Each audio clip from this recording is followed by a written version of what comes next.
Mi nombre es Nidia Guevara, soy abogada, exalumna de la Facultad de Derecho de la Pontificia Universidad Católica del Perú. Soy socia del estudio Miranda y Amado, trabajo en el área financiera, en el estudio, y tengo una maestría en Derecho por la Universidad de Columbia en Nueva York. Esto es la introducción al mercado de capitales.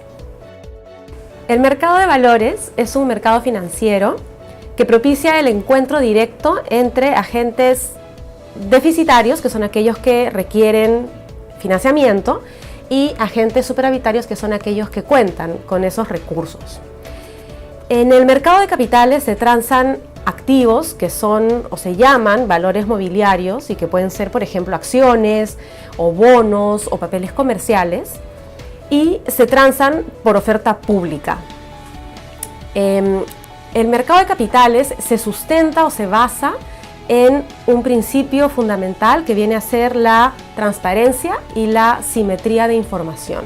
Y lo que busca esto es que los agentes que participan en el mercado sean capaces, al recibir toda esta información, de incorporarla al precio de los valores, y en esa medida los valores tengan un precio que se acerque lo más posible a su precio verdadero en el mercado. En el mercado de valores se transan estos valores mobiliarios a través de dos vías, o bien en su emisión, que vendría a ser el mercado primario, o bien su transferencia o circulación, que vendría a ser el mercado secundario.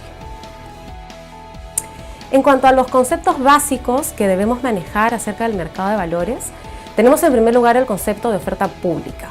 La oferta pública es aquella oferta adecuadamente difundida que dirigen una o más personas naturales o jurídicas al público en general o a un segmento del público para la realización de actos vinculados a la colocación o a la transferencia o a la emisión de valores mobiliarios. El segundo concepto importante que debemos manejar también es el de valor mobiliario. Los valores mobiliarios, que son estos activos que se transan en el mercado de capitales, vienen a ser títulos que tienen o deben cumplir con ciertas características. En primer lugar, la característica de la masividad. Tienen que ser títulos emitidos de forma masiva. En segundo lugar, tienen que ser libremente transferibles, es decir, no pueden tener ninguna limitación a su transferibilidad. Y en tercer lugar, tienen que estar vinculados u otorgar ciertos derechos, ya sea de índole patrimonial o de índole crediticio, a sus titulares, ¿no? Entonces tenemos, por ejemplo, valores mobiliarios tales como las acciones, que vienen a ser valores mobiliarios de renta variable, y otros como los bonos o los papeles comerciales, que vendrían a ser valores mobiliarios de renta fija. Otro concepto importante que debemos tener claro es el de mercado primario versus mercado secundario. El mercado primario es el mercado en el que se emiten los valores y son ofrecidos para ser suscritos por los inversionistas. Mientras que el mercado secundario es el mercado en el que se transan o se negocian aquellos valores que ya fueron emitidos y que por lo tanto ya tienen un titular, y lo que se está buscando es que circulen en el mercado. Existen infinidad de actores o agentes que participan en el mercado de valores. Entre ellos podemos mencionar principalmente a las empresas que vendrían a ser las emisoras de los valores, u otro tipo de ente jurídico que también emiten valores, como por ejemplo los fondos mutuos, los fondos de inversión o los patrimonios de titulización. Eso por el lado de quienes emiten los valores. Por el lado de quienes los suscriben o los compran, tendríamos a los inversionistas. Y en el medio de todo esto tenemos una serie de actores cuyo rol es indispensable en la estructuración y la colocación de estos valores. Tenemos, por ejemplo, a los agentes estructuradores, que son aquellos que estructuran la operación desde el punto de vista financiero. Tenemos a los agentes colocadores, que vendrían a ser las sociedades agentes de bolsa, que son aquellas que se ocupan del tema de distribución, publicidad, a efectos de colocar estos valores entre los inversionistas. Además de eso, tenemos una serie de entes reguladores, supervisores o que tienen roles importantes en cuanto al mercado, como por ejemplo el caso de la Superintendencia del Mercado de Valores, que es el regulador máximo de este mercado, pero también el caso de la Bolsa de Valores de Lima y Cavalli, que siendo sociedades de derecho privado también juegan un rol importante y tienen una serie de lineamientos y regulaciones internas que hay que respetar.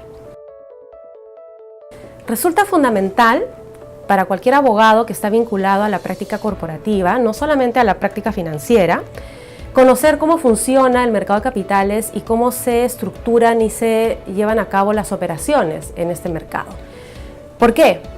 Porque particularmente el mercado primario, que es el mercado en el que se emiten los valores, puede resultar siendo una alternativa interesante y viable de financiamiento para muchas compañías, en la que se pueden conseguir incluso mejores condiciones a las que se logran en un mercado financiero normal como fuese el bancario.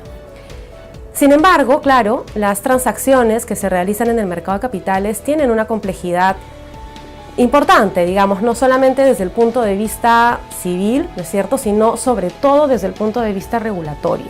Y eso es lo que motiva que participen numerosos agentes en este tipo de transacciones, y entre ellos uno que juega un rol fundamental es el asesor legal, ya sea interno o externo de la compañía. En las transacciones en el mercado de capitales existen una serie de riesgos reputacionales, legales, regulatorios.